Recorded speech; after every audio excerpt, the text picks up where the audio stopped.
We are back, ladies and gentlemen. We have organized violence in an octagon this weekend. You have to love it. We have UFC Fight Night. Cory the Sandman Sandhagen taking on Umar Nurmagomedov. Rumors on the streets is whispers down the hall are the winner of this get an immediate title shot. So a lot on the line here. You know what we're going to do. We're going to do our favorite prelim prediction. We're going to do the whole main card.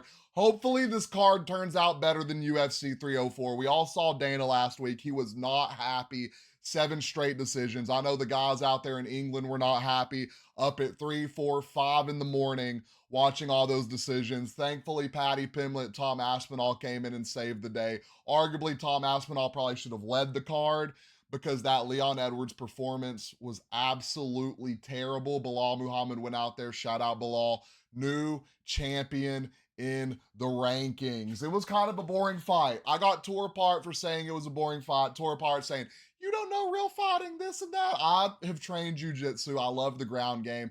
The takedowns were great. The takedowns were amazing. The takedowns carried the fight, but there was nothing on the ground that was entertaining whatsoever. I mean, Bilal has no neck. How are you going to finish him on the ground, Leon? Stand up. Anyways, that being said, getting into our favorite prelim, there are a lot of good prelims on this, but obviously we're going to go. I mean, Dumas, absolute banger. I mean, Jay Herbert, absolute banger. But we are going to go with Azamat Murzakanov and Alonzo menifield. I think the winner of this is going to be interesting.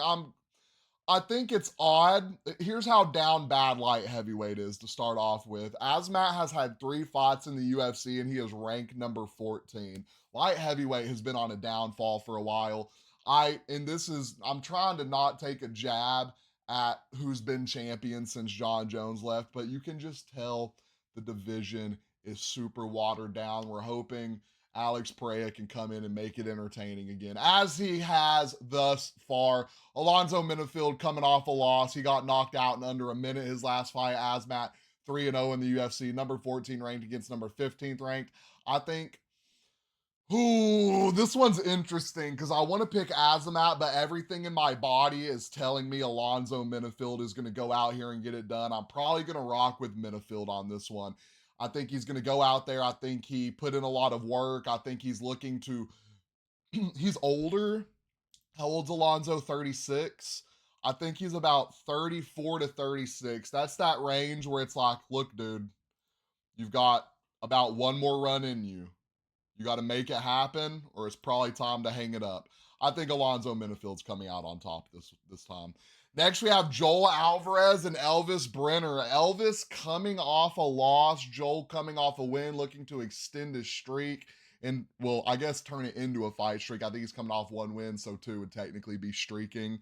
Elvis looking to get back in the win column. You have Joel Alvarez, 192 favorite. Out of Spain. Spain has some dogs coming out of that country currently. I would say shout out Ilya Taporia, but I do not like Ilya Taporia. I could go into why, but we will do that in another video. I'm probably rocking Joel Alvarez on this one. Next, we have number 7 ranked Mackenzie Dern and number 10 ranked Loopy. Godness, Loopy out here ranked number 10 against Mackenzie Dern. I think this fight's going to be interesting. No odds on this. Let's pull out the handy dandy phone and find some Vegas odds for this fight. Mackenzie Dern fight odds.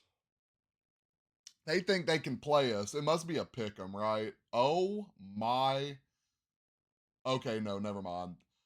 Plus 1,400 knockout prop on this, by the way. Jeez.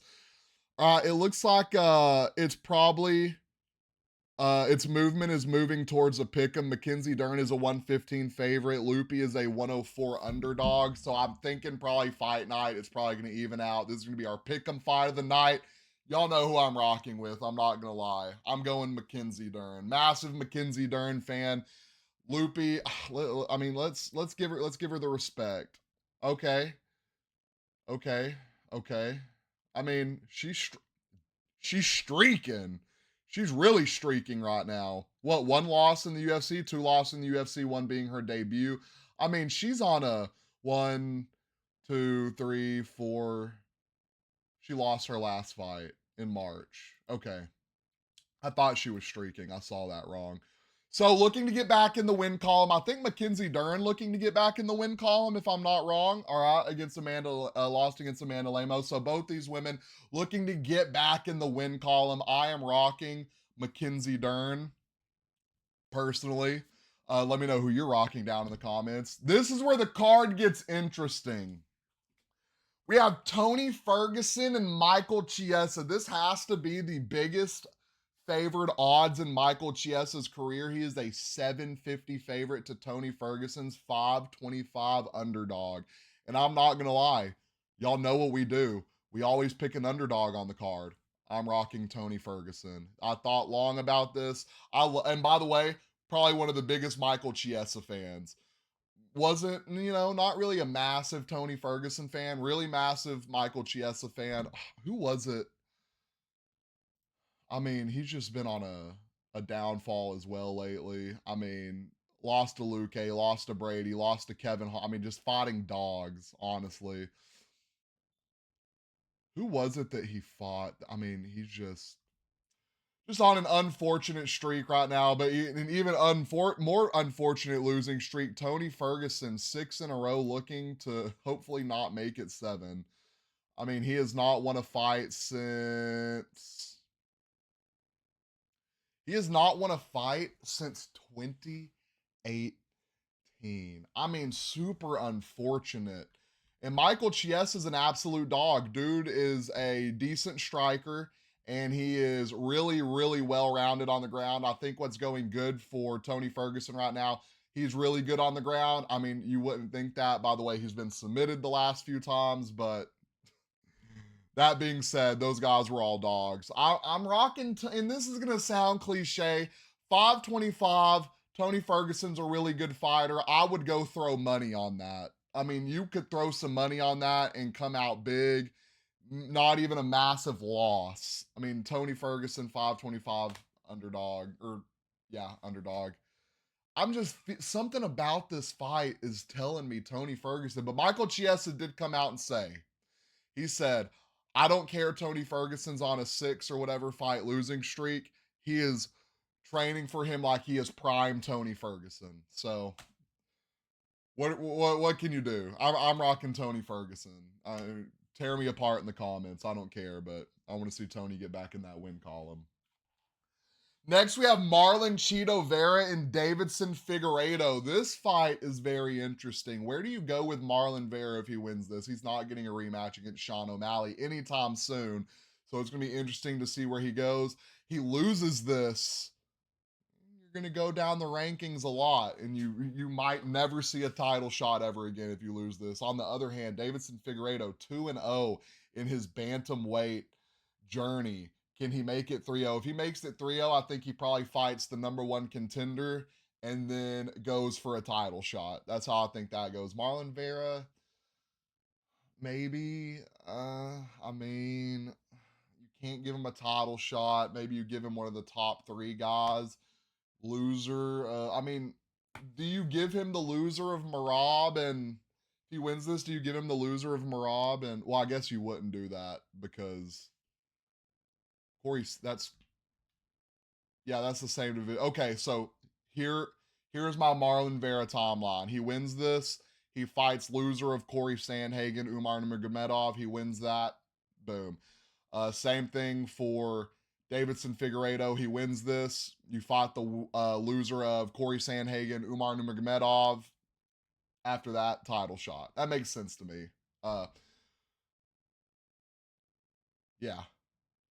Yeah. Yep. No, wait. You ready? Winner fights loser of the Sean O'Malley Merab. Loser fights. Okay. We got it. Winner of Marlon Vera Davidson Figueiredo fights the loser of Sean O'Malley and Merab.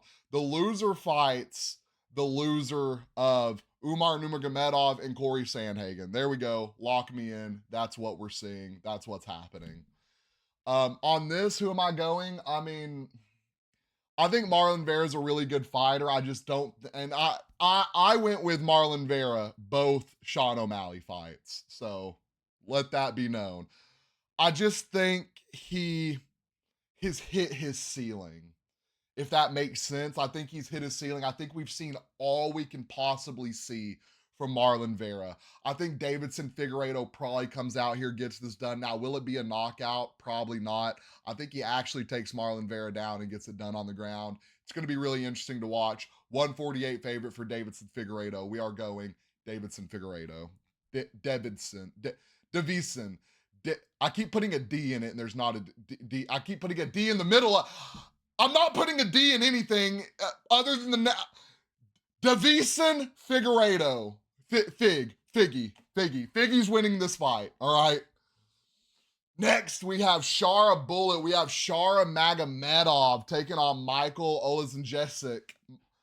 Michal coming off a tragic loss to Kevin Holland, a beautiful armbar from Holland. Shara coming off a win, a really interesting win. Really can't build too much. Like, who did he fight first? That wasn't his first fight in the UFC.